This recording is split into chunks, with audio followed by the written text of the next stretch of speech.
임대원 교수님한테 보고를 드리려고 했더니 또 교수님이 이렇게 이런 자리를 또 마련해 주셨어요. 다시 한번 감사드립니다. 먼저 달 20일 날 이 책이 출간됐으니까는 지금 이제 한 달 됐네요. 한증일 영화 백년사.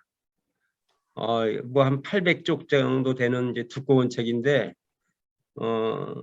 어떻게 이런 책을 제가 이렇게 또 쓰게 됐습니다. 근데 뭐 우연한 건 아닐 테고요. 2006년부터 제가 영화를 이제 기록을 남기기 시작했습니다. 그래가지고 이제 책이 3권이 나오게 된 건데, 오늘 이제 그 얘기를 좀 간략하게 소개를 하겠습니다. 자, 영화가 이제 1895년에 이제 만들어져 가지고 글쎄요, 지금까지 한 2억 편 정도, 제 추산입니다만은 어마어마하게 많은 영화들이 만들어졌죠. 근데 그 모든 영화를 내가 다 기록할 수는 없고, 제가 뭐 동양권 영화만 본 건 아니니까는. 근데 이제 특히 한국 영화에 대해 가지고 이제 기록을 남기기 시작했는데, 2006년서부터 쓰기 시작해가지고 2011년에 첫 번째 책이 나왔습니다. 이게 한 6년 걸렸네요. 그게 한국 영화 백년사란 이제 가운데 책이 먼저 나왔고, 그리고 제가 이제 박사 논문으로 썼던 게 이제 한국 합작 영화 백년사. 이게 또 그로부터 4년 후에 나왔고, 그리고 또 4년 후에 지금 한증일 영화 백년사라는 책이 이렇게 나오게 됐습니다. 이건 진짜 저한테는 아주 과분한 책들인데 어떻게 제 손에서 쓰게 됐습니다. 그 처음에 영화를 본 거는 뭐 1살 때부터 봤다고 이제 부모님이 그러는데, 제 기억에 남는 거는 64년도 비련의 왕비 달기, 이 영화가 아주 인상적이었어요. 나이도 뭐 어렸지만은 어떤 홍콩 쇼브라더스 영화죠. 우리나라에서는 합작으로 소개됐지만은. 그래가지고 여기 이제 여배우들, 그다음에 신영균 배우 뭐 이런 사람들 연기가 지금도 뇌리에 선명해요. 하여튼 그 어릴 때부터 하여튼에 그 영화, 한국 영화를 이제 주로 접하면서 영화 하고 싶다, 뭐 어떤 그 생각을 하다 보니까 중앙대에서 또 영화 전공하게 됐고, 그다음에 현장에 또 진출해가지고 지금 아까 잠깐 어떤 분하고 얘기했는데 40년 차입니다 벌써. 어마어마한 긴 세월인데, 그 사이에 이제 영화가 뭐 취미로 보는 게 아니라 이제 나한테는 필수가 됐고, 그 당시에 이제 극장을 갔다가 검은도서관이라고 그랬죠. 우리 세대의 은어인데, 검은도서관 가 그러면 이제 극장 가는 거예요. 다른 취미 활동이 특별한 게 그 시대는 없었으니까 이제 영화 보는 게 유일한 낙이고 공부였습니다. 그런데 이제 EBS 근무하게 되면서 이제 결정적으로 이렇게 책을 쓰게 되는 이제 계기가 됐죠. 이게 그 영화 64년도 비운의 왕비 달기. 화면 오른쪽이 오리지널 포스터죠. 이제 EBS 근무하면서 제가 그 맨 위에 안경 쓰신 분이 신상옥 감독인데, 이런 분들 이제 자연스럽게 인터뷰를 하게 됐어요. 그래가지고 결국 이 인터뷰가 이분 그 추모 다큐멘터리에 소개가 되는, 생각지도 않은 이제 뭐 어떤 이런 다큐멘터리를 만들게 되고, 그 다음에 제가 그 2010년 11월부터 한국영상자료원을 대관해 가지고 영화 세미나를 쭉 해왔습니다. 그러면서 밑에 사진이 이제 그 영화 세미나, 그 영화인들 초대해 가지고 그 합작 영화 관련된 이제 인터뷰들을 했죠. 그런 것들이 이제 박사 논문에 소개되고, 이게 다 이제 EBS PD 때 이제 일인데, 특히 이제 또 기억할 만한 게 일제강점기 상하이파 한국 영화인 연구라는 이제 석사 논문을도 쓰게 됐는데, 이것도 이제 다큐멘터리 감독으로서 취재하다 보니까는 이제 이런 거를 이제 만들게 된 거죠. 이제 한중일 백년사는 그 제가 이제 궁금했던 게, 동시기에 각국의 영화는 어떤 차별성을 갖고 있나, 그게 이제 궁금했던 거죠. 근데 사실 일본 영화가 개방된 거는 뭐 이제 90년대 초의 일이니까는 얼마 안 됐고, 중국은 뭐 중국도 마찬가지죠. 그래가지고 이제 주로 접한 게 이제 대만, 홍콩의 이제 영화를 이제 보았던 거죠. 제가 이제 중국이 궁금해가지고 처음에 갔던 게 대만이듯이 영화도 이제 그런 식이 된 거죠. 그러면서 그 동시기에 어떤 영화들이 만들어졌을까 이제 그런데 이제 궁금증을 이제 그 이후에 영화들을 보면서 이제 풀게 된 거죠. 이제 60년대 이후에 그 아시아 영화제라는 게 이제 큰 영화제에서 동양에서는 그래가지고 이런 영화제를 통해 가지고 영화인 교류가 시작되면서 뭐 합작 영화도 논의가 되고 그다음에 그 영화제 기간 중에 이제 시사회를 통해 가지고 그 이제 일본 영화 같은 경우 이제 전작전을 하죠. 그럼 이제 영화인들이 밤새면서 이제 영화를 보는 거예요. 그러면서 아 지금 이 시기에 일본에서 이런 영화 장르가 히트하는구나. 그러니까 이제 뭐 그 시사회에 참가했던 이제 제작자나 감독들이 이제 더 유심히 봤겠죠. 그래서 서로 이제 영향을 주고받는 게 영화라고 생각합니다. 문화 콘텐츠 자체가 서로 영향을 주고받는 거지만 영화는 유독 더 그러하죠. 그러면서 이제 서로 닮은 꼴 아무래도 이제 서양과 동양을 이제 비교한다면은 서양 영화보다는 더 이제 닮은 꼴 형태가 이제 된 거죠. 그 제가 그동안 이제 이 책을 쓰게 해가지고 아주 작은 책들을 제가 계속 썼어요. 냈습니다. 그 세미나를 통해서 이제 나온 책들인데 한국 영화 뭐 감독 열전부터 해가지고 여배우 열전, 영화인 열전, 하다못해 이제 무예배우 열전, 뭐 그다음에 한국 영화 세미나, 그다음에 뭐 이소룡을 기억하다, 홍콩 여배우 열전, 홍콩 무술배우 열전 이런 것들이 이제 그 세미나의 산물이에요. 세미나를 지금 만 11년 이번 달 25일 이제 마지막 토요일 날 세미나를 개최하는데 이번 달 세미나가 132회입니다. 132회면 이제 1년에 12번씩 개최하면 딱 11년이 되면 132회가 되는데 11년 동안 이제 세미나를 하다 보니까 이런 작은 책들도 나오고 그다음에 이런 이제 두꺼운 책도 이제 나오게 되는 거죠. 처음에 계기가 된 게 이제 이소룡 평전이라는 책인데 이 책 계약금 100만 원 받아가지고 이제 이 세미나가 시작이 된 거죠. 근데 나도 이렇게 11년씩 하리라는 생각은 하질 못했고 하지 못한 사이에 하여튼 책은 3권이 나왔습니다.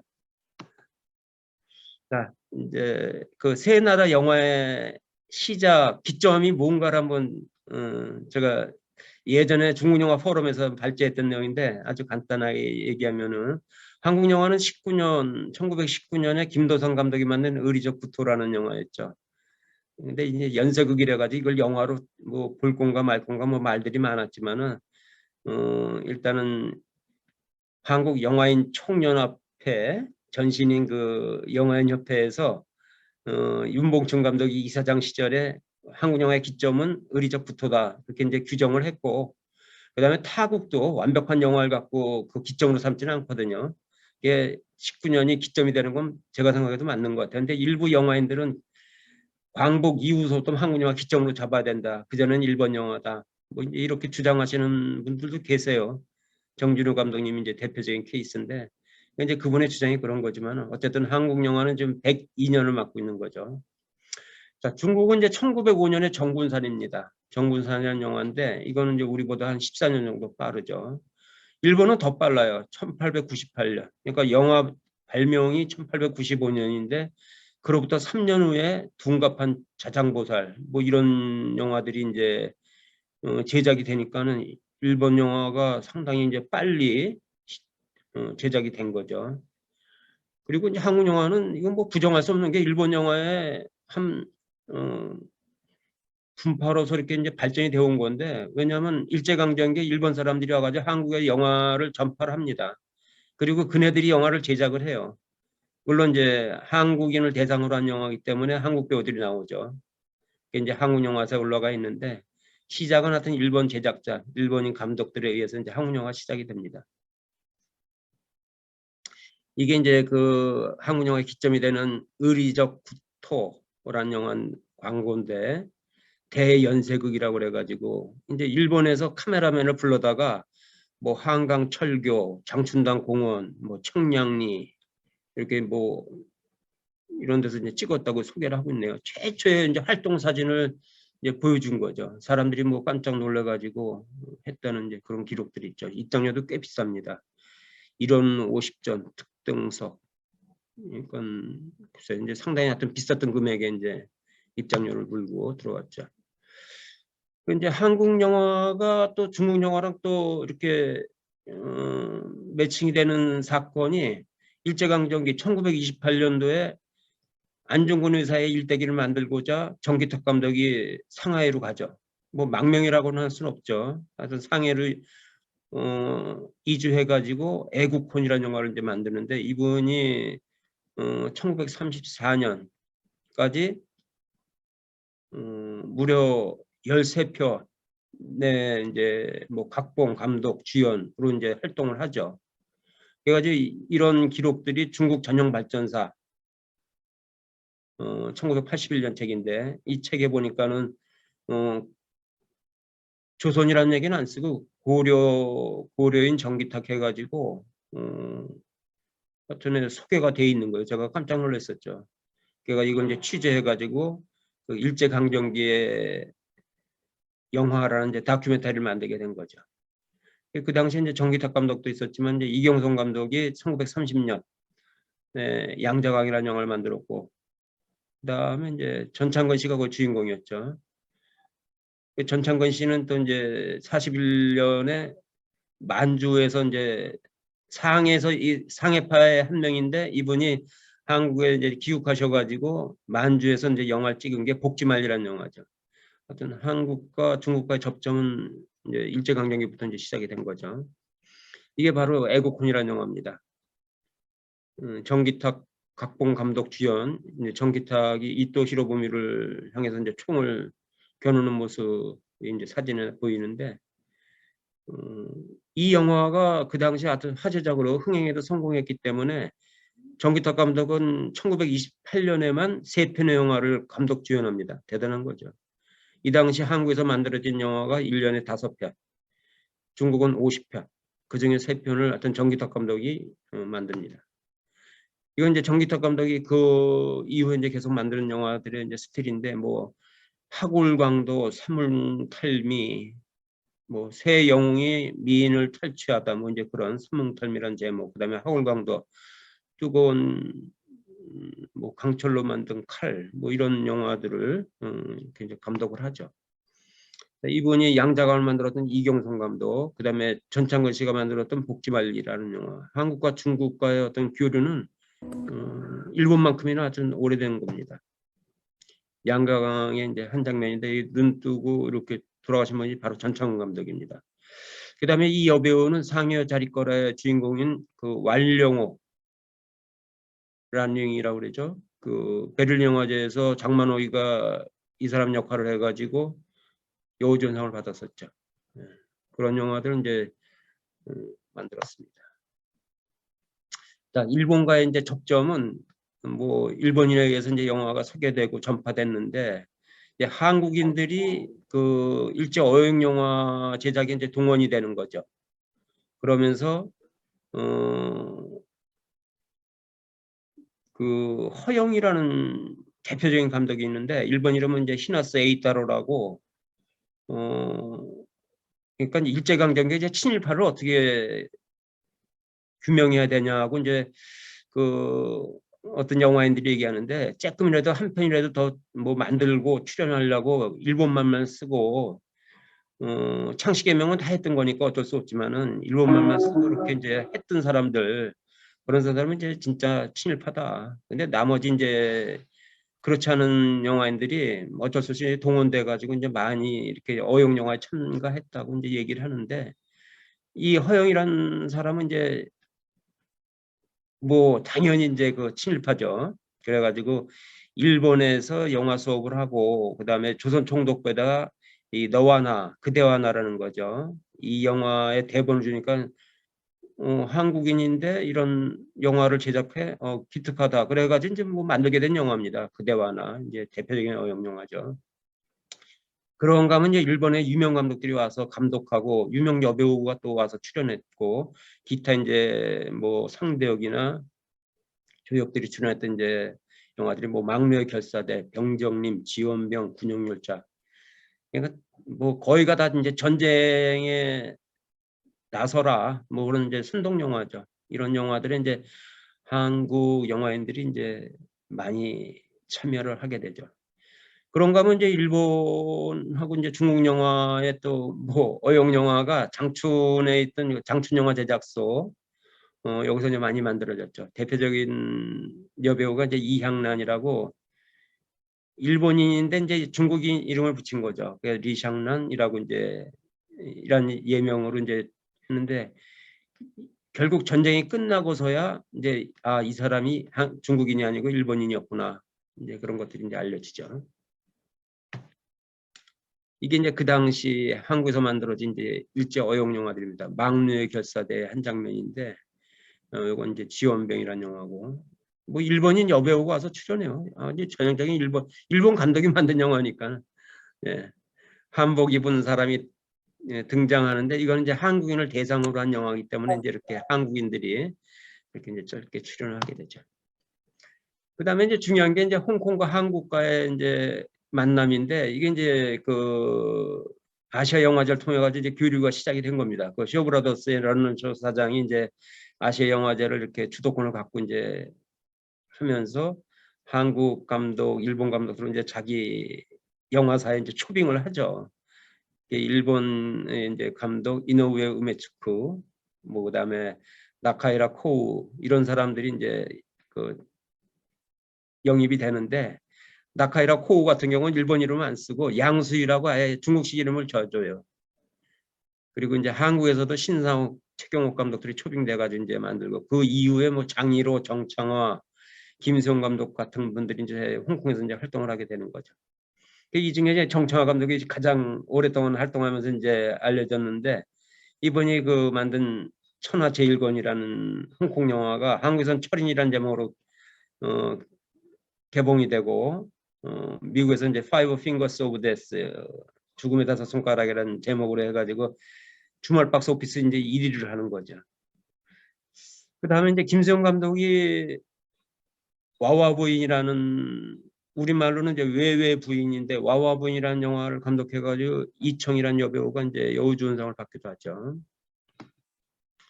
이게 이제 정청화 감독이 만든 그 홍콩 오리지널 포스터는 천하제일권.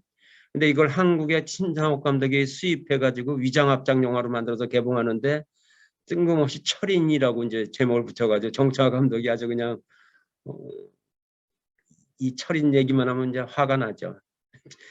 천하제일권이라는 멋진 제목이 있는데 왜 철인이냐 이런 건데 이거를 내가 오리지널 시나리오를 어떻게 입수하게 됐어요. 거기 보니까 철사장이더라고요. 원래 원제가. 근데 그 당시에 철사장과 공수도라는 또 다른 영화가 있었어요.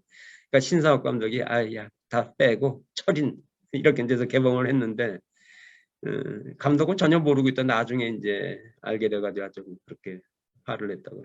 네. 그 다음에 이제 이게 하리우드에서 이제 개봉된 그 포스터입니다. Five Fingers of Death. 이게 이제 주말 박스 오피스 이수룡 출연 이전에 이제 그런 기록을 세운 영화죠.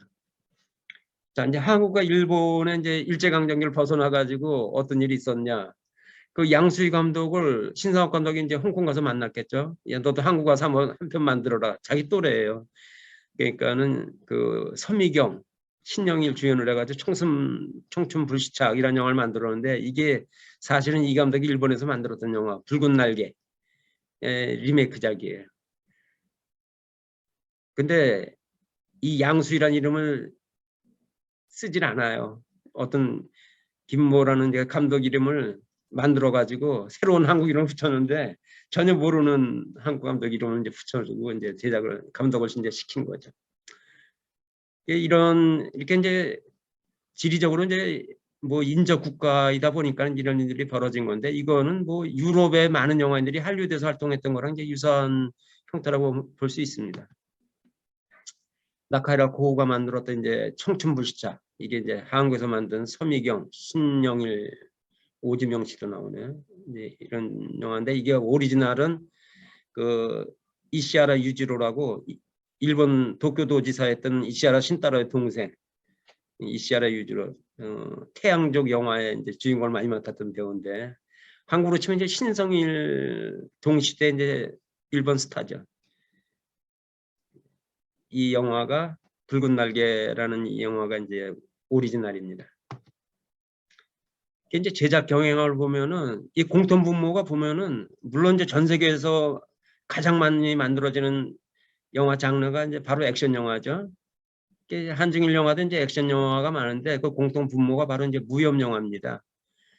그래가지고 일본에서 이제 찬바라 영화라고 그래가지고 일본 영화 초창기부터 이제 찬바라 영화가 만들어지죠. 찬바라가 이제 그 일본어에서 이제 따온 장르명인데 찬찬바라 뭐 짠짠바라라고도 하는데 찬찬바라에서 이제 따와가지고 일본 칼싸움 그 의성어입니다. 찬바라. 그래가지고 이런 장르 영화가 이제 초창기부터 만들어지고 그런가 하면 이제 중국에서는 그 무술 영화가 초창기부터 만들어지죠. 그 이제 한국도 일본의 영향을 받아가지고 일제강점기 산채왕, 홍길동전 이런 이제 무예 영화가 만들어져요. 그러니까 공통 분모는 이런 무협 영화, 뭐 무술 영화 장르가 아닐까 이제 그런 생각을 해봅니다. 일본 영화는 뭐 찬바라 영화로 해가지고 세계 영화사에 아주 뭐 굵직한 자취를 남기죠. 구로사와 아키라 감독이 이제 대표적인 감독인데 미운의 도시로 같은 이제 유명 스타를 길러낸 거죠.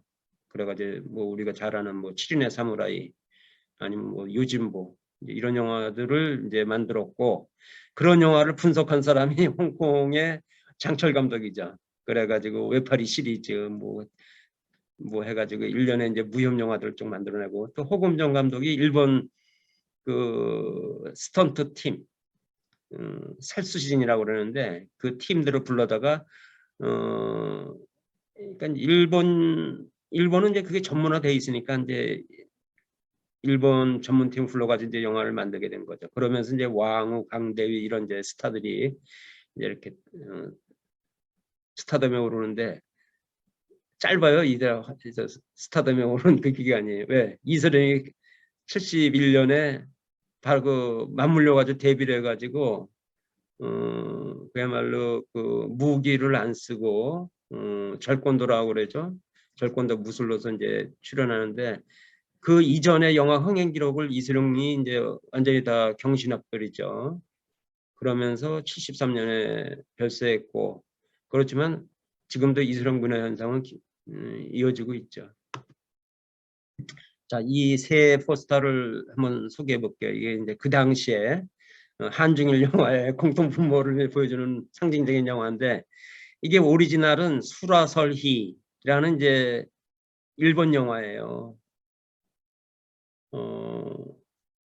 쿠엔틴 타란티노가 이제 킬빌이라는 영화를 만들었는데 요거에서 이제 영감을 받아가지고 오마주한 영화가 이제 바로 킬빌이죠.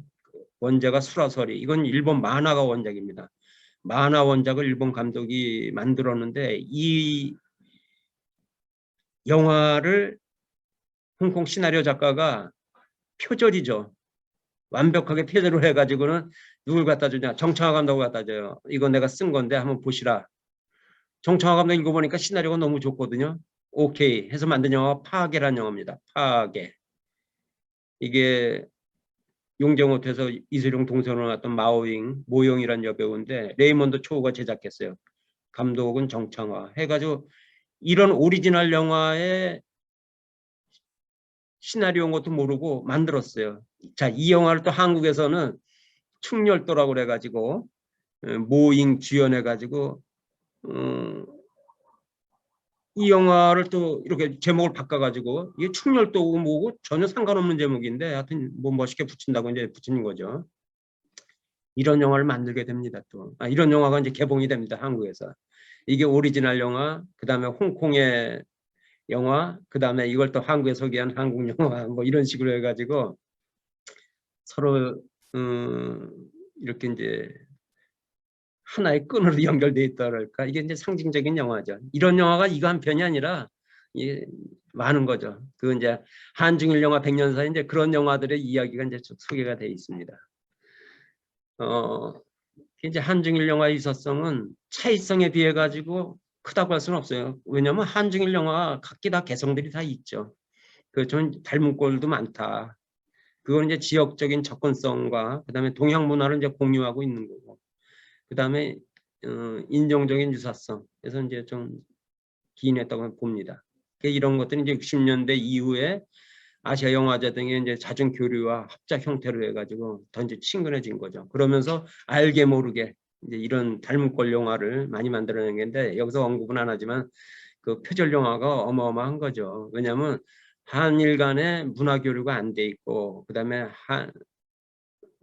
중국과 일본도 외교가 수립이 안 돼가지고 교류가 안 됐을 때 서로 암암리에 왜냐하면 지금 같은 이런 비디오 시대가 될 거라는 생각을 못하고 그냥 갖다 막 베껴 쓴 거죠. 왜? 영화가 돈이 되니까는 이제 표절 영화들이 엄청 만들어졌는데 어떤 연구자분이 한국 표절 영화사를 쓰면 좋겠다는 생각을 저는 항상 합니다. 그것까지 제 손으로 쓰기엔 좀 그렇고 하여튼 그래서 이제 닮은 꼴 영화들이 만들어졌고 그 중에서 이제 일본 영화가 세계적으로 각광받기 시작했죠. 근데 그 중국의 이제 5세대 감독들 장혜모, 진계가 이런 감독들이 이제 세계 영화계에 드러나면서 이제 중국 영화가 알려졌고 그다음에 한국도 요새 이제 뭐 기생충 이후로 최전성기를 맞았는데 지금 이제 코로나 시국을 해가지고 약간 좀 침체기죠. 차이점보다는 크다고 할 수 없지만은 하여튼 유사성이 분명히 존재한다. 한중일 영화 사이에는. 이건 제가 연대별 정리를 한번 해봤는데 드렸던 얘기고 2010년에 제가 이슬용 세미나라고 이제 1회를 개최해가지고 2013년에 한국영화 100년사라는 책이 나오고요. 그 다음에 이슬용 평전이 출간이 되고 그 다음에 그로부터 4년 후에 합작영화 100년사가 출간이 되고 그로부터 어떻게 다 4년간이네요. 우연의 일치인데 21년에 이제 한중일 영화 100년사가 출간이 됩니다. 그래서 벌써 12월이네요. 12월에 제 132회 이슬용 세미나 그 다음에 한국영화 100년사가 나와서 이제 이때부터 한국영화 100년사 세미나가 또 시작이 됐는데 그것도 벌써 이제 99회를 맞게 됐습니다. 자, 약간 좀 길었는데요. 참고문은 이렇고 저는 일단 여기서 발제를 마치겠습니다. 감사합니다. 네.